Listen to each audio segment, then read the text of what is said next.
মুখ্যমন্ত্রীর বেঁধে দেওয়া 10 দিনের সময়সীমা, সেই সময়সীমার আজ সপ্তম দিন। নিউ মার্কেট সবজি বাজার এবং যদুবাবু বাজারে অভিযান, এনফোর্সমেন্ট ব্রাঞ্চ এবং টাস্ক ফোর্স অভিযান চালাচ্ছে। সময় মোট 10 দিন দেওয়া হয়েছিল মুখ্যমন্ত্রীর তরফে, তার মধ্যে আজ সপ্তম দিন। নিউ মার্কেট সবজি বাজার থেকে সরাসরি রয়েছেন আমাদের প্রতিনিধি অয়ন ঘোষাল। একটু যাবো অয়নের কাছে। অয়ন, 7 দিন আজ সপ্তম দিন বলা যায়, আর 3 দিন রয়েছে এবং তার মধ্যেই মুখ্যমন্ত্রী যেটা বলেছিলেন যে 10 দিনের সময়সীমার মধ্যে দাম কমাতে হবে। এই মুহূর্তে বাজারে আনাজ, সবজি এবং মাছ মাংসের দাম ঠিক কি কথা বলছে?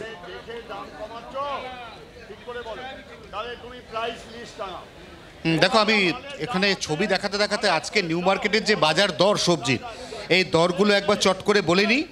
সেটা হচ্ছে যে শসা 50, টমেটো 65, কাঁচা লঙ্কা 100 থেকে 120, ভেন্ডি অর্থাৎ ঢ্যাঁড়স 35, পটল 40, বেগুন 80 থেকে 100, পেঁয়াজ 50, জ্যোতি আলু 35 এবং চন্দ্রমুখী আলু 40 টাকা। অর্থাৎ আলুর দাম কমছে না, পেঁয়াজের দাম কমেনি। এই অবস্থায় এই মুহূর্তে এনফোর্সমেন্ট ব্রাঞ্চ এবং টাস্ক ফোর্স তারা নিউ মার্কেটে ঘুরছেন। কি উপলব্ধি তাদের, কথা বলবো সরাসরি রবীন্দ্রনাথ কোলে, টাস্ক ফোর্সের অন্যতম সদস্য, তার সাথে। কি গাজর হ্যাঁ, এখানে এসে তো দেখছি দাম কিছুটা কম, আমার কম লাগলো। যা এই গত 6 দিনের অভিজ্ঞতায় দেখলাম এখানে কম। এদের আমরা বলেছি তোমাদের মুখের কথা আমরা বিশ্বাস করি না, তোমরা এখানে একটা স্লেট। সে তো ঘটেই, বাজারে এলে আপনাদের যা দাম বলে ওটা আসলে দাম না, সেইটা যাতে মান্যতা পায় তার জন্য প্রাইস লিস্ট লাগাতে বলেছি। এবং লোকাল যে আমাদের এখানকার ওসি আছেন অতীনবাবু, ওনার সাথেও কথা বলবো। ওনারা এই লোক দিয়ে ফলো আপ করবে যে এরা অ্যাকচুয়ালি ওটা মেনে চলছে কিনা। এটা এখন খুব জোর। কমলদার কাছে প্রশ্ন থাকবে যে আমি 10 দিন বেঁধে দেওয়া হয়েছিল, আজকে আমরা সপ্তম দিনে আছি, হাতে আর আজকের দিনটা বাদ দিলে 3 দিন আছে। তাহলে এই যে দাম কমানোর যে টার্গেট, এই টার্গেটটা কি ফুলফিল করে যাবে? দেখুন, বাংলার সবজি আগের তুলনায় দামটা একটু কমেছে, মানে অনেকটা কমেছে বলছি না যে অর্ধেক হয়ে গেছে তা না। বাংলার সবজি কমেছে, গ্রাম বাংলায় বৃষ্টি শুরু হয়েছে, গ্রাম বাংলায় সবজির সাপ্লাইটা বেড়েছে, সবজির দাম অনেকটা কমেছে। চালানি সবজির কথা আমি বলতে পারি না। মুখ্যমন্ত্রীর উষ্মা এবং আপনাদের মাথা ব্যথার অন্যতম কারণ চন্দ্রমুখী 40, জ্যোতি 35, পেঁয়াজ 50 কমানো যাচ্ছে না। বলি, গত পরশু দিন আমরা লেক মার্কেট এবং গড়িয়াহাট মার্কেটে গিয়েছিলাম। সেখানে কিন্তু আলুর দাম 32 টাকায় নেমে এসেছে 35 থেকে। গড়িয়াহাটে চন্দ্রমুখী আলু দামও কমেছে। আমরা যেটা বলতে চাইছি, আলুর এখন 32-এর বেশি যাওয়া উচিত না বাজারে, তাই। এবং ধীরে ধীরে প্রতিদিন আলু বস্তা পিছু কমছে, অতএব এটা ওই 26-27-এ চলে আসা উচিত।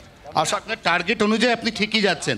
আমরা আমাদের যে প্রচেষ্টা চলছে 10 তারিখ থেকে, তাতে অনেকটা ফ্রুটফুল হয়েছে। এবং এক শ্রেণীর দোকানদার, আমরা তো রিটেল ব্যবসায়ীদের সংগঠনটা করি সারা পশ্চিমবাংলা ব্যাপী, আমরা তাদেরকে বলেছি যে যদি এরকম করেন আপনাদের মেম্বাররা কেউ, আপনারা সমিতিগত। তার মানে টাস্ক ফোর্স আসরে নামলে দাম কমে অনেকটা।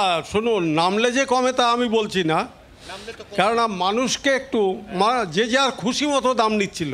তার মানে মানুষের মনের মধ্যে এক শ্রেণীর যে অসাধু চক্র, মধ্যস্বত্বভোগী, তাদের মনের মধ্যে একটা ভয় যে দাম কমালে হাতে নাতে ধরা পড়ে যাবেন। এই ভয় থেকে যদি দাম কমে থাকে, তাহলে আমরা যে প্রশ্ন ঠিক 6 দিন আগে তুলেছিলাম যে বাজারে কেন মুখ্যমন্ত্রীর নির্দেশের অপেক্ষা, কেন মুখ্যমন্ত্রীর উষ্মা প্রকাশের পরে বাজারে টাস্ক ফোর্স, কারণ টাস্ক ফোর্স নিজেই স্বীকার করছে যে তারা কিন্তু মাত্র 6 দিনের মধ্যে অনেক জিনিসের দাম অনেকটা করে কমাতে পেরেছেন।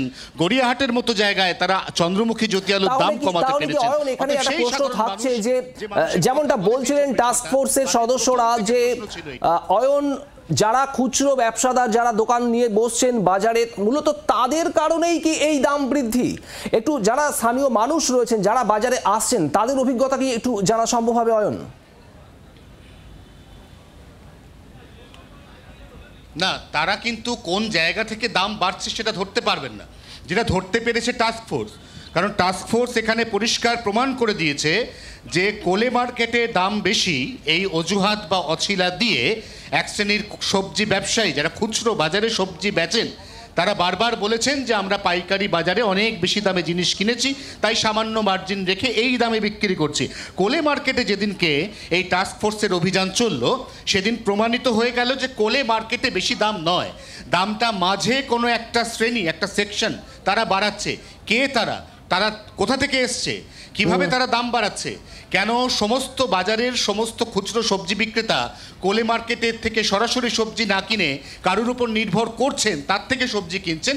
এই জিনিসগুলো কিন্তু রিপোর্ট আকারে মুখ্যমন্ত্রী এবং স্বরাষ্ট্র সচিবকে জমা দেওয়া হবে।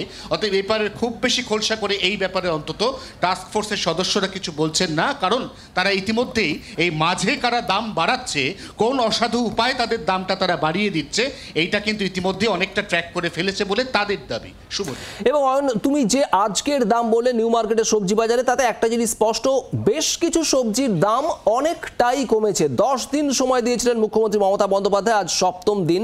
তবে কিছু কিছু সবজির দাম কমেও নি এখনো পর্যন্ত সেই অনুপাতে, এমনটাও ঠিক। আপাতত ধন্যবাদ তোমাকে। অয়ন ঘোষাল আমাদের প্রতিনিধি আমাদের সঙ্গে ছিলেন সরাসরি। আপনাদের একবার দেখাবার চেষ্টা করবে এই মুহূর্তে সবজি, শাকসবজি, আনাজ এবং মাছ মাংস সমস্ত কিছুর ঠিক কি দাম চলছে এই মুহূর্তে। মুখ্যমন্ত্রী 10 দিনের বেঁধে দেওয়ার সময় এবং তার মধ্যে 7 দিন পেরিয়ে গিয়েছে। শসা 50 টাকা কিলো প্রতি, টমেটো 65 টাকা, কাঁচা লঙ্কা 100 টাকা, যে কাঁচা লঙ্কা 200 টাকা কিলোতে পৌঁছে গিয়েছিল। এবং এর পাশাপাশি পটল 40 টাকা প্রতি কিলো, বেগুন 80 থেকে 100 টাকা প্রতি কিলো, অর্থাৎ বেগুনের দামের খুব একটা পরিবর্তন হয়নি। পেঁয়াজ 50 টাকা প্রতি কিলোই রয়েছে, জ্যোতি আলু 35 টাকা এবং চন্দ্রমুখী আলু 40 টাকা প্রতি কিলো, অর্থাৎ আলু বা পেঁয়াজের দামও খুব একটা পরিবর্তন আসেনি। তবে অন্যান্য বেশ কিছু সবজির দাম কিন্তু অনেকটাই কমেছে, যার মধ্যে শসা, টমেটো, কাঁচা লঙ্কা, পটল এই সবজিগুলো অন্যতম।